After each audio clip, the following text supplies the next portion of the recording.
ಪ್ರೀತಿಯುಳ್ಳ ದೇವಜನರೇ, ನಿಮ್ಮೆಲ್ಲರಿಗೂ ಯೇಸು ಕ್ರಿಸ್ತನ ಮಧುರವಾದ ನಾಮದಲ್ಲಿ ವಂದನೆಗಳು. ಶಾಲೋಮ್, ನಿಮಗೆ ಸಮಾಧಾನವಾಗಲಿ. ಈ ದಿನ ದೇವರ ವಾಕ್ಯದ ಜ್ಞಾನಕ್ಕಾಗಿರುವಂಥ ವಿಷಯ ಬಂಡೆಯನ್ನು ಒಡೆಯುವ ಚಮ್ಮಟಿ. ಅದಕ್ಕೆ ಆಧಾರವಾಗಿ ಯೆರೆಮೀಯನ ಗ್ರಂಥ 23:29 ವಚನ, ನನ್ನ ವಾಕ್ಯವು ಬೆಂಕಿಗೂ ಬಂಡೆಯನ್ನು ಒಡೆದು ಬಿಡುವ ಚಮಟೆಗೂ ಸಮಾನವಾಗಿ ಇದೆಯಲ್ಲ, ಯೆಹೋವನು ಇದನ್ನು ನುಡಿದಿದ್ದಾನೆ. ನೋಡ್ರಿ, ನಾವು ದೇವರ ವಾಕ್ಯಗಳನ್ನು ಅನೇಕ ಕಾರ್ಯಗಳಿಗೆ ಹೋಲಿಸಬಹುದು. ದೇವರ ವಾಕ್ಯ ಬೆಳಕಿಗೆ ಹೋಲಿಸಬಹುದು, ಆತ್ಮವನ್ನು ಬಲಪಡಿಸುವ ಆಹಾರಕ್ಕೆ ಹೋಲಿಸಬಹುದು. ಆದರೆ ಈಗ ಓದಿದಂಥ ವಾಕ್ಯ ಭಾಗದಲ್ಲಿ ಬಂಡೆಯನ್ನು ಒಡೆದು ಬಿಡುವ ಚಮಟಿಗೆ ಹೋಲಿಸಲಾಗಿದೆ. ಅಂದರೆ ಒಡೆಯಲಾರದಂಥ ಕಠಿಣವಾದಂಥ ಹೃದಯ ಯಾವುದೂ ಇಲ್ಲ. ಒಡೆಯಲಾಗದ ಹೃದಯವನ್ನು ಒಡೆಯುವಂಥ ಚಮ್ಮಟಿ ದೇವರ ವಾಕ್ಯವಾಗಿದೆ. ಅಂದು ಅಪೊಸ್ತಲ ಪೇತ್ರನು ಪ್ರಸಂಗಿಸಿದಾಗ ಜನರು ತಮ್ಮ ಹೃದಯದಲ್ಲಿ ಚುಚ್ಚಲ್ಪಟ್ಟರು. ದೇವರ ವಾಕ್ಯ ಚಮ್ಮಟಿಯಂತೆ ಮಾರ್ಪಟ್ಟು ಅವರ ಜೀವಿತದಲ್ಲಿ ತಂದದ್ದರಿಂದ ಅನೇಕ ಜನರು ಮುಂದೆ ಬಂದು ಕೇಳುತ್ತಾ ಇದ್ದರೆ, ನಾವು ರಕ್ಷಣೆ ಹೊಂದಲು ಏನು ಮಾಡಬೇಕು ತಿಳಿಸಿಕೊಡ್ರಿ. ಆಗ ಸುವಾರ್ತೆಯನ್ನು ಸಾರಿದಾಗ ಮೊದಲ ಪ್ರಸಂಗಕ್ಕೆ 3,000 ಜನರು ರಕ್ಷಿಸಲ್ಪಟ್ಟರು. ನಂತರ 5,000 ಆಯಿತು. ಹಾಗೆ ಜನರು ದೇವರ ವಾಕ್ಯದ ಕಡೆಗೆ ತಿರುಗಿಕೊಂಡರು. ಅವರೆಲ್ಲ ಕಠಿಣ ಹೃದಯವುಳ್ಳವರೇ. ಚಮ್ಮಟಿಯ ಹಾಗೆ ದೇವರ ವಾಕ್ಯ ಅವರಿಗೆ ಹೊಡೆದಾಗ ಅವರ ಜೀವಿತವೇ ಮಾರ್ಪಟ್ಟು ಹೋಯಿತು. ಅದಕ್ಕೆ ಬಿಲ್ಲಿ ಗ್ರಹಂ ಅವರು ಪ್ರಸಂಗಿಸುವಾಗ ಪದೇ ಪದೇ ಹೇಳುತ್ತಾ ಇದ್ದಂಥ ಮಾತು, ಸತ್ಯವೇದ ಹೇಳುತ್ತದೆ ಎಂಬುದಾಗಿ ಅನೇಕ ವಾಕ್ಯಗಳನ್ನು ಹೇಳಿ ಪ್ರಸಂಗಿಸುತ್ತಾ ಇದ್ದರು. ಆ ವಾಕ್ಯಗಳು ಅವರ ಬಾಯಿಂದ ಅಗ್ನಿಯಂತೆ ಹೊರಟು ಕಲ್ಲಾದ ಹೃದಯಗಳನ್ನು ಒಡೆದು ಪುಡಿ ಮಾಡಿ ಅವರು ತಿರುಗಿ ಆಲ್ಟರ್ ಕಾಲಿಗೆ ಬಂದು ತಮ್ಮ ಜೀವಿತವನ್ನು ತಮ್ಮ ಹೃದಯವನ್ನು ದೇವರಿಗೆ ಅರ್ಪಿಸುತ್ತಾ ಇದ್ದರು. ಅದೇ ವಿಧದಲ್ಲಿ ದೇವರ ವಾಕ್ಯ ಚಮ್ಮಟಿಗೆ ಹೋಲಿಕೆಯಾಗಿದೆ. ಒಂದು ಮನೆಯಲ್ಲಿ ಕ್ರಿಸ್ತನ ಬಾಗಿಲನ್ನು ತಟ್ಟುತ್ತಾ ಇರುವಂಥ ದೃಶ್ಯವಿದ್ದ ಚಿತ್ರಪಟವನ್ನು ತೂಗಿ ಹಾಕುತ್ತಾ ಇದ್ದರು.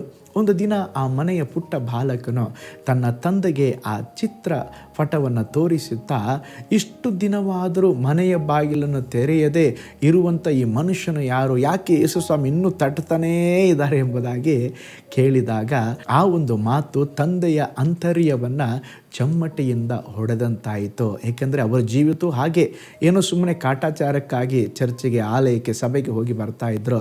ಆದರೆ ಅವರ ಹೃದಯದಲ್ಲಿ ಯೇಸುವಿಗೆ ಸ್ಥಳವನ್ನು ಕೊಟ್ಟಿರಲಿಲ್ಲ.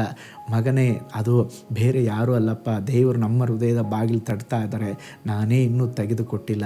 ಇವತ್ತು ನಾನು ನನ್ನ ಹೃದಯವನ್ನು ತೆಗೆದು ಯೇಸುವಿಗೆ ಒಪ್ಪಿಸಿಕೊಡ್ತೇನೆ ಎಂಬುದಾಗಿ ಒಪ್ಪಿಸಿಕೊಟ್ಟು ಅವತ್ತೇ ರಕ್ಷಣೆಯನ್ನು ಹೊಂದಿ ಭಕ್ತಿ ಉಳ್ಳವರಾಗಿ ಜೀವಿಸಲಿಕ್ಕೆ ಆರಂಭಿಸಿದರು. ಪ್ರೀತಿಯುಳ್ಳ ದೇವಜನರೇ, ಇವತ್ತು ನಿಮ್ಮನ್ನು ನೀವು ಪರೀಕ್ಷಿಸಿಕೊಳ್ಳ್ರಿ. ಯೇಸು ಸ್ವಾಮಿ ಮತ್ತೊಬ್ಬರ ಹೃದಯ ತಟ್ಟುತ್ತಾ ಇಲ್ಲ, ನಿನ್ನ ಹೃದಯ ತಟ್ಟುತ್ತಾ ಇದ್ದಾರೆ. ಯೇಸುವಿಗೆ ನಿನ್ನ ಹೃದಯವನ್ನು ತೆರೆದಿದ್ದೀಯಾ? ಯೇಸುವನ್ನು ನಿನ್ನ ಸ್ವಂತ ರಕ್ಷಕನಾಗಿ ನೀನು ಅಂಗೀಕರಿಸಿದ್ದೀಯಾ? ನಿನ್ನ ಜೀವಿತದಲ್ಲಿ ಯೇಸುವಿಗೆ ಸ್ಥಳವನ್ನು ಕೊಟ್ಟಿದ್ದೀಯಾ? ಒಂದು ವೇಳೆ ಕೊಟ್ಟಿಲ್ಲವಾದರೆ ಇವತ್ತೇ ದೇವರ ಕಡೆಗೆ ತಿರುಗಿಕೊಂಡು, ಸ್ವಾಮಿ, ನನ್ನ ಜೀವಿತವನ್ನು, ನನ್ನ ಹೃದಯವನ್ನು ನನಗೆ ಒಪ್ಪಿಸಿಕೊಡುತ್ತೇನೆ, ನೀನು ಆಳ್ವಿಕೆ ಮಾಡಿರಿ, ನನ್ನ ಹೃದಯದಲ್ಲಿ ಬನ್ನಿರಿ ಎಂಬುದಾಗಿ ಹೇಳ್ರಿ. ಏಸು ನಿಮ್ಮ ಹೃದಯದಲ್ಲಿ ಬರುವಾಗ ಬದಲಾವಣೆ ಉಂಟಾಗುತ್ತೆ. ಪಾಪಿಗಳಾದಂಥ ನಾವು ಪರಿಶುದ್ಧವಾಗುತ್ತೇವೆ. ಏಸು ನಮ್ಮ ಹೃದಯದಲ್ಲಿ ಬರುವಾಗ ದುಃಖ ಹೋಗಿ ಸಂತೋಷ ಬರುತ್ತದೆ. ಏಸು ಸ್ವಾಮಿ ನಮ್ಮ ಹೃದಯದೊಳಗೆ ಬರುವಾಗ ನಿತ್ಯ ಜೀವದ ಒಂದು ಆಶ್ವಾಸನೆ ನಮಗುಂಟಾಗುವಂಥದ್ದಾಗಿದೆ. ಕಣ್ಗಳನ್ನು ಮುಚ್ಚೋಣ, ನಾವು ಪ್ರಾರ್ಥಿಸೋಣ. ಪರಲೋಕದಲ್ಲಿ ವಾಸ ಮಾಡುವ ನಮ್ಮ ತಂದೆಯಾದ ದೇವರೇ, ನಮ್ಮ ಹೃದಯದ ಬಾಗಿಲನ್ನು ತಟ್ಟುವ ದೇವರು ನೀವು. ನಿಮ್ಮ ವಾಕ್ಯಗಳು ಬಂಡೆಯನ್ನು ಒಡೆಯುವ ಚಮ್ಮಟಿಗೆ ಸಮವಾಗಿದೆಯಲ್ಲಪ್ಪ ದೇವರೇ. ನಮ್ಮ ಜೀವಿತ ಒಂದು ವೇಳೆ ಕಲ್ಲಾದ ಹೃದಯವಾಗಿದ್ದರೆ ಮಾರ್ಪಡಿಸ್ರಿ. ನಿನ್ನ ವಾಕ್ಯಗಳು ಪ್ರಭಾವ ಬೀರಲಿ. ನಿಮ್ಮ ವಾಕ್ಯಗಳು ನಮ್ಮ ಜೀವಿತವನ್ನು ಬದಲಾಯಿಸಲಿ. ಈ ಕ್ಷಣವೇ ಯೇಸುವೇ, ನನ್ನ ಹೃದಯದೊಳಗೆ ಬಾ, ನನ್ನ ಜೀವಿತವನ್ನು ಆಳ್ವಿಕೆ ಮಾಡ್ರಿ ಎಂಬುದಾಗಿ ಯಾರೆಲ್ಲ ಹೇಳುತ್ತಾ ಇದ್ದಾರೋ ಅವರ ಹೃದಯದಲ್ಲಿ, ಅವರ ಮನದಲ್ಲಿ, ಅವರ ಮನೆಯಲ್ಲಿ ವಾಸ ಮಾಡ್ರಿ. ಒಂದು ಅದ್ಭುತ ನಡೆಯಲಿ ಯೇಸುವಿನ ಹೆಸರಿನಲ್ಲಿ ತಂದೆಯೇ, ಆಮೇನ್, ಆಮೇನ್.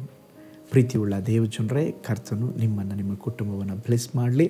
ದೇವರ ವಾಕ್ಯವು ಚಮ್ಮಟಿಯ ಹಾಗೆ ನಿಮ್ಮ ಹೃದಯವನ್ನು ಒಡೆಯುವಾಗ, ದೇವರ ವಾಕ್ಯ ನಿಮ್ಮ ಜೊತೆಯಲ್ಲಿ ಮಾತನಾಡುವಾಗ ಒಪ್ಪಿಸಿಕೊಡ್ರಿ.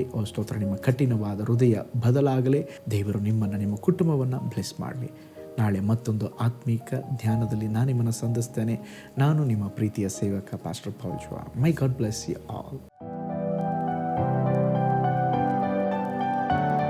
ಕರ್ತನಲ್ಲಿ ಪ್ರಿಯರೇ, ಈ ಸಂದೇಶ ಮತ್ತು ಪ್ರಾರ್ಥನೆ ನಿಮಗೆ ಆಶೀರ್ವಾದಕರವಾಗಿದ್ದರೆ, ದೇವರು ನಿಮ್ಮನ್ನು ಪ್ರೇರೇಪಿಸಿದರೆ, ನಂಬಿಕೆಯಿಂದ ಸಾಗುವ ಈ ಸೇವೆಗೆ ನಿಮ್ಮ ಅಮೂಲ್ಯವಾದ ಕಾಣಿಕೆಯನ್ನು ಬಿತ್ತಿರಿ.